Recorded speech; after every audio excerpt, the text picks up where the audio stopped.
ინფორმაციას, რომ ეკონომიკის სამინისტროს დაქვემდებარებაში მყოფი წყნეთის აგარაკების გაქირავების პროცესი შეჩერებულია, ეკონომიკის მინისტრი ადასტურებს. დიმიტრი ქუმსიშვილის თქმით, აგარაკები იყიდება და დაინტერესებული ინვესტორიც უკვე გამოჩნდა. თუმცა აღსანიშნავია, რომ აგარაკების გასხვისებაზე საჯარო აუქციონი გამოცხადებული არ არის. იქ მცხოვრებ მოიჯარეთა ნაწილის თქმით კი მათი კონტრაქტები შეწყდა, რის გამოც ტერიტორიის 3 დღეში დატოვების ულტიმატუმი წაუყენეს. ტაბულას ინფორმაციით, აგარაკების კვლავ სამთავრობო ზონად გარდაქმნა იგეგმება. ქუმსიშვილი ამბობს, რომ ერთადერთი ვინც აგარაკების ქირაობით არის დაინტერესებული, ტაბულას დირექტორი თამარ ჩერგოლეიშვილია. ერთადერთი ადამიანი, ვისაც უნდა ეხლა იქირაობა, არის თქვენი დამფუძნებელი თამარ ჩერგოლეიშვილი. ამის გულისთვის შეიძლება ამ ხელა ამბავი ატეხოთ?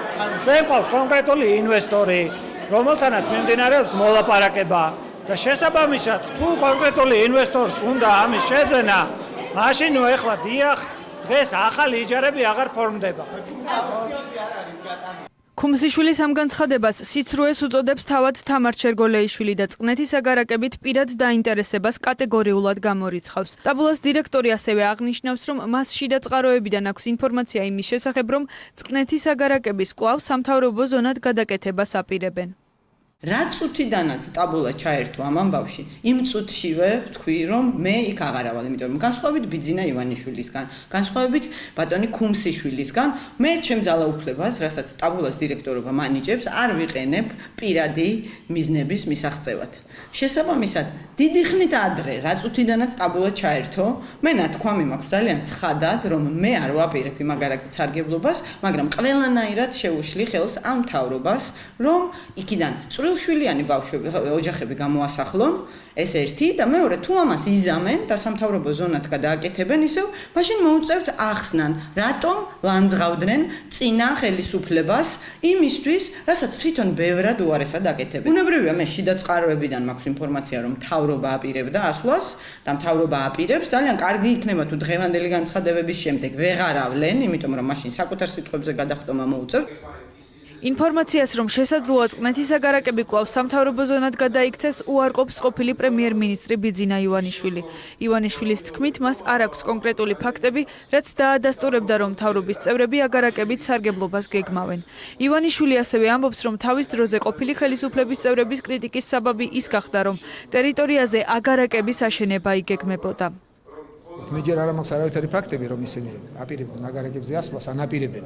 ეს შეიძლება თქვენი მონაგონი იყოს, რისი ოსტატები თქვენ ბრძანდებით ძალიან კარგად, მე არ გამიგია, რომ აგარაკების სიარული დაიწყო მთავრობამ და მით უმეტეს მშენებლობა. ხალხი გამოასახლეს იქ, ვინც ცხოვრობდა და ვისაც იჯარებდა. ეს არ არის საფუძველი იმის, აი ეს თქვენი ელემენტარული სიცრუე ისე. ხალხი რაღაც გამოასახლეს, თვითონ კვირიგაშვილი შესახლდება, ეს გაქვთ ხედულობაში? თუმცა არ არის აუქციონი საჯარო გამოცხადებული ბატონო. გამელოდი.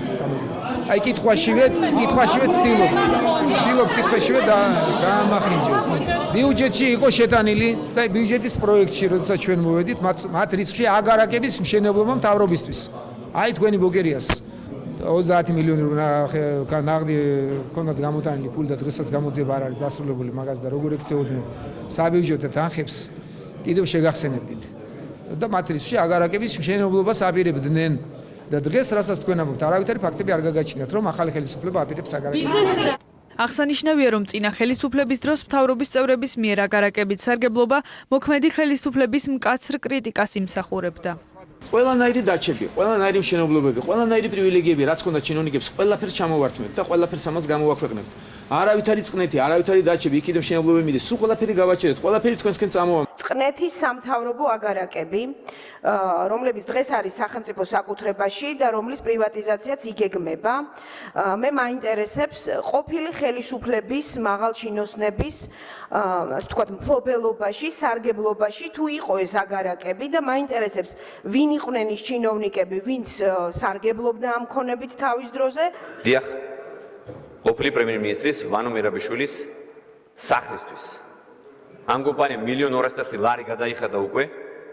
სპეციალური კომისია არის შექმნილი. ასეთი საკითხების შემსწავლელი კომისია არის. ამ კომპანიაში ჩვენ ახლა ვუბრუნებთ ამ თანხას. ვუბრუნებთ ჩვენ. მერაბიშვილის ახირების გამო სახელმწიფო ზარალდება. მე ვფიქრობ, რომ ეს არის გამოძიების საგანი. რა თქმა უნდა, სარგებლობა დავით ბაქრაძე და კიდევ სხვები, გიგა ბოკერია, ვანო მერაბიშვილი და სხვები. მე აღარ ჩამოთვლი ახლა. წყნეთის აგარაკები 2015 წლიდან საპრივატიზაციო ობიექტთა ნუსხაშია შესული, თუმცა ამ გარემოებას აქამდე მისი შენობების ნაწილის გაქირავებისთვის ხელი არ შეუშლია. გასული 3 წლის განმავლობაში წყნეთის აგარაკები აუქციონის წესით ქირავდებოდა და ვინც მეტს იხდიდა, ის სარგებლობდა. 100.500-მდე კვადრატული მეტრის მიწის ნაკვეთს მთავრობა 21 მილიონ დოლარად ყიდის. თუმცა ჯერჯერობით არც ერთი ინვესტორი ამ ობიექტით ისე არ დაინტერესებულა, რომ მასზე საჯარო აუქციონი გამოცხადებულიყო. ქონების მართვის სააგენტოში ამბობენ, რომ სახელმწიფოსთვის ამ ქონების პრივატიზაცია მის იჯარით გაცემასთან შედარებით გაცილებით მომგებიანია. ამიტომაც უპირატესობა ქონების გაყიდვას მიენიჭა. იმ გარემოების გათვალისწინებით, რომ დღეს ქონება აუქციონზე გატანილი არაა, უცნობია, რატომ თქვა სახელმწიფომ ქონების იჯარიდან მიღებულ გარკვეულ შემოსავლებზე უარი.